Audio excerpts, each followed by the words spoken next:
Menteri Perumahan dan Kawasan Pemukiman (PKP) Marwarar Sirait terus menjaring masukan dan aspirasi dari generasi milenial untuk memutakhirkan draft rumah subsidi yang sesuai dengan kebutuhan masyarakat. Dalam diskusi mengenai rancangan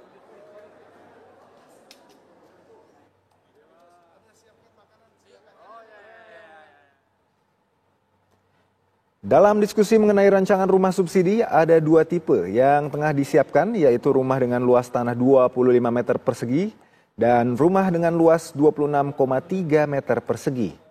Ara mengatakan usulan pembangunan rumah subsidi dengan luas bangunan minimalis tersebut belum menjadi keputusan final, melainkan masih berupa draft dan masih perlu mendengar masukan publik, khususnya dari kalangan milenial.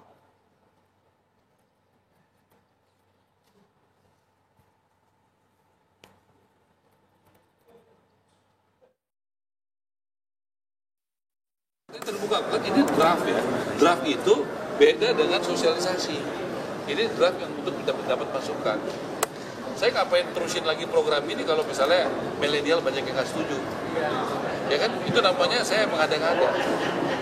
Bikin program yang nggak bermanfaat bagi anak muda. Nah, karena saya dapat laporan dari para pengembang, dirjen juga ya, kebanyakan dari diskusi-diskusi anak muda memang rumahnya nggak apa-apa, nggak terlalu besar, tapi jangan terlalu jauh dari kota. Nah, itu dari aktivitas. Benar nggak itu input yang kami terima? Bahwa kebanyakan milenial lebih senang rumahnya jangan terlalu jauh dari tempat kerja, dari kota, dan tidak apa-apa, tidak terlalu seperti di bawah 60 meter. Tetapi yang penting layak huni. Kementerian Perumahan dan Kawasan Pemukiman memperkenalkan contoh desain atau mock-up rumah subsidi berukuran 14 meter persegi dan 23,4 meter persegi. Rumah subsidi ini ditawarkan dengan harga mulai dari 100 jutaan. Lalu seperti apa pemirsa bentuk dan desain rumah subsidi ini? Berikut laporan Faisal Rinaldi dan juru kamera Dwi Kustantio untuk Anda. Ya, pemerintah melalui Kementerian Perumahan dan Kawasan Pemukiman memperkenalkan dua mock-up atau desain rumah subsidi. Yang pertama ini adalah dengan luas 14 meter persegi dan yang satu lagi seluas 23,4 meter persegi. Namun saya akan menunjukkan untuk Anda yang luasnya adalah 14 meter persegi karena ini yang paling murah atau harganya sekitar 100 jutaan saja. Nih kita masuk ke dalam pemirsa, bahwa untuk bagian depan Anda bisa melihat ini ada jendela minimalis dan pintu yang cukup sederhana, dan ketika kita masuk ke area dalam ini kita menemukan ruang yang serba bisa. Karena apa? Di sini kita bisa melakukan apapun pemirsa. Yang pertama saya akan mempraktekannya supaya Anda kebayang. Nah, di sini bisa disebut sebagai ruang tamu karena di sini terdapat satu sofa yang berkapasitas 2 orang dewasa. Ini Anda bisa menerima tamu, teman Anda, kolega Anda atau siapapun di sini. Maka ini bisa disebut sebagai ruang tamu.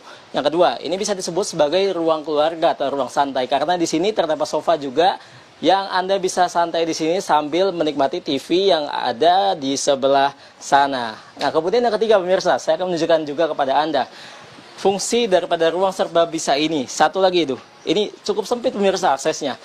Nah, ini ada satu kompor listrik yang Anda bisa gunakan untuk memasak dan juga membuat makanan apapun di sini.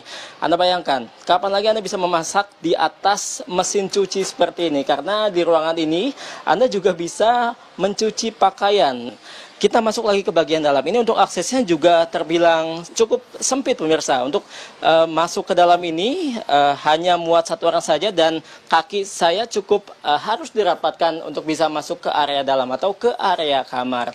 Kita masuk ke dalam pemirsa. Untuk ruangan kamar tidur kurang lebih luasnya juga seperti ruang serba bisa tadi, yakni 2,6 kali 2,2 meter. Di mana di sini terdapat satu kasur untuk kapasitas 2 orang ataupun 2 plus 1 anak-anak. Namun yang menjadi kendala pemirsa, di kamar tidur ini tidak terdapat lemari pakaian, alias tidak ada lemari pakaian untuk menyimpan pakaian Anda. Karena pemirsa, di sini hanya terdapat seperti ini saja.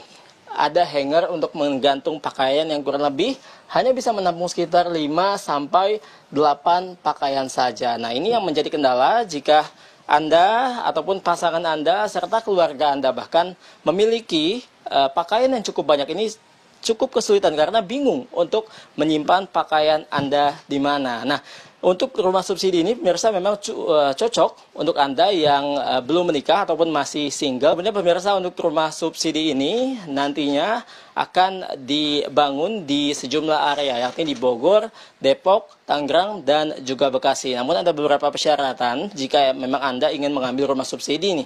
Yang pertama atau salah satunya adalah gaji Anda jika masih single maksimal harus tidak boleh di atas 12 juta.